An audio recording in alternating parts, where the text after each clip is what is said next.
कभी कभी जीवन की राहें हमें ऐसे मोड़ पर ले जाती हैं जहां कल्पना और वास्तविकता की सीमाएं धुंधली हो जाती हैं। ये कहानी ऐसी ही एक लड़की की है जिसका नाम था आरुषि।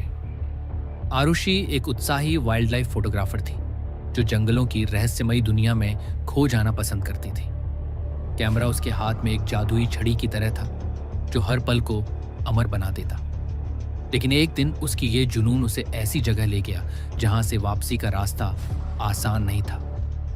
ये सब उस दोपहर शुरू हुआ जब आरुषि एक घने जंगल में घुस गई।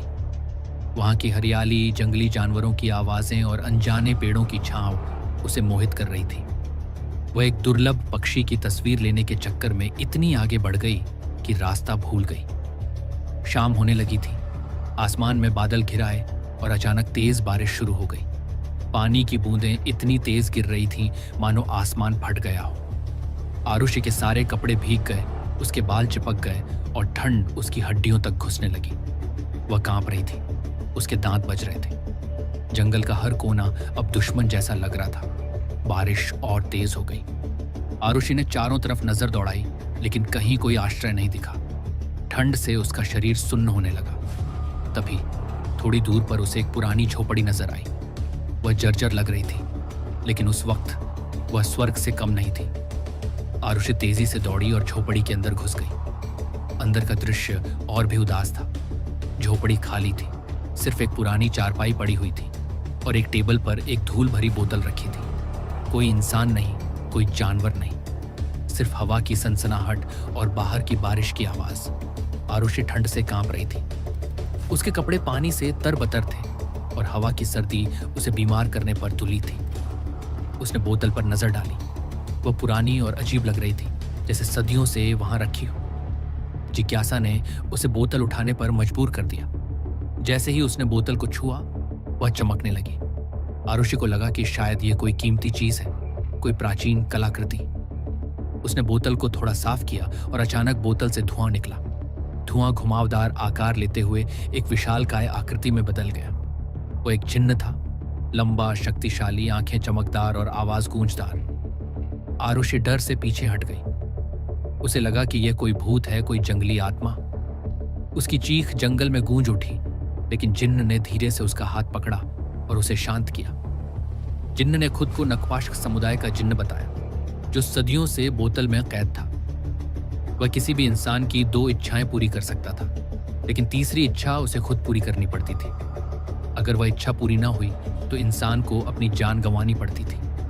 यह एक सौदा था, इच्छाओं के बदले एक कीमत। आरुषि चौंक गई। वह सोचने लगी कि ऐसा कौन सा जिन्न है जो अपनी इच्छा खुद पूरी नहीं कर सकता और एक इंसान की मदद मांगता है। जिन्न ने बताया कि उसकी तीसरी इच्छा उसकी आज़ादी से जुड़ी है। उसे बोतल से मुक्त होने के लिए इंसान की मदद चाहिए। आरुषि ने ज्यादा न सोचते हुए अपनी पहली इच्छा जताई।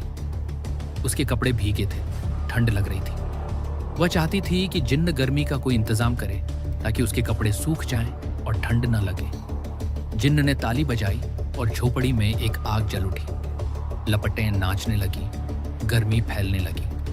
आरुष ने आग के सामने अपने कपड़ों और शरीर को सुखाया।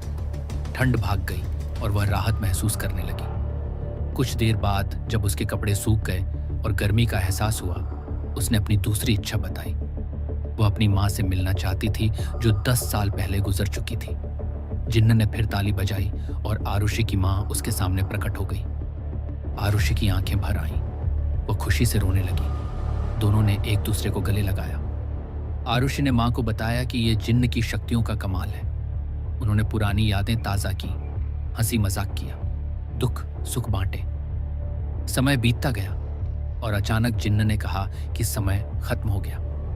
आरुषि ने पूछा कि क्या मतलब? जिन्न ने बताया कि उसने मिलने का समय नहीं मांगा था, इसलिए नियम के अनुसार सिर्फ आधा घंटा ही दिया गया था।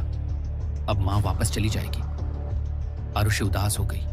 उसने माँ को गले लगाया और माँ गायब हो गई। आरुषि अब सतर्क हो गई। उसे लगा कि आगे की इच्छाएं सोच समझकर मांगनी होंगी, लेकिन जिन्न ने उसे याद दिलाया कि उसकी दोनों इच्छाएं पूरी हो चुकी हैं। अब बारी उसकी इच्छा पूरी करने की थी। आरुषि ने कहा कि बताओ क्या करना है। जिन्न ने खुलासा किया कि एक नक्वाश्क जिन्न तभी आजाद हो सकता है जब कोई इंसान उसके साथ संभोग करे। आरुषि स्तब्ध रह गई। ये कैसी इच्छा थी? वह कभी ऐसा नहीं कर सकती। जिन्न ने चेतावनी दी कि अगर ऐसा न हुआ तो आरुषि एक दिन के अंदर मर जाएगी। दोनों की जान बचाने के लिए यह जरूरी था। आरुषि ने पूछा कि अगर संभोग किसी इंसान से ही करना है तो वह किसी और से क्यों नहीं कर लेता। जिन्न ने कहा कि जिसकी इच्छाएं पूरी की गई हों उसी के साथ संभोग से आजादी मिलती है। आरुषि ने और पूछा कि अगर उसकी जगह कोई लड़का होता तो क्या वह उसके साथ भी ऐसा करता। जिन्न ने हाँ कहा, क्योंकि उसे सिर्फ आजादी चाहिए, लिंग से कोई फर्क नहीं पड़ता। आरुषि सोचने लगी, शायद जिन्न सच कह रहा है। यह हवस नहीं, आजादी की चाह है, और अब उसकी जिंदगी जिन्न के हाथों में थी।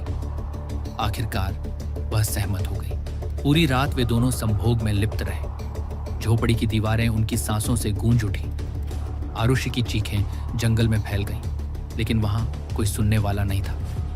रात की गहराई में वे एक दूसरे से लिपटे रहे, जुनून और मजबूरी का मिश्रण। सुबह हुई, सूरज की किरणें झोपड़ी में घुसी। जिन्न अब एक सामान्य इंसान में बदल चुका था। वह खुद को देखकर खुशी से उछल पड़ा। वह आजाद था, सदियों की कैद से मुक्त। आरुषि भी उसे देखकर खुश हुई, लेकिन तभी उसे कुछ अजीब महसूस हुआ। शरीर बदलने लगा और वह खुद एक जिन्न में तब्दील हो गई। आरुषि हैरान हो गई। गुस्से में उसने पूछा कि यह क्या हो रहा है, लेकिन अब इंसान बन चुका जिन्न बोला कि उसे इस बारे में कुछ नहीं पता।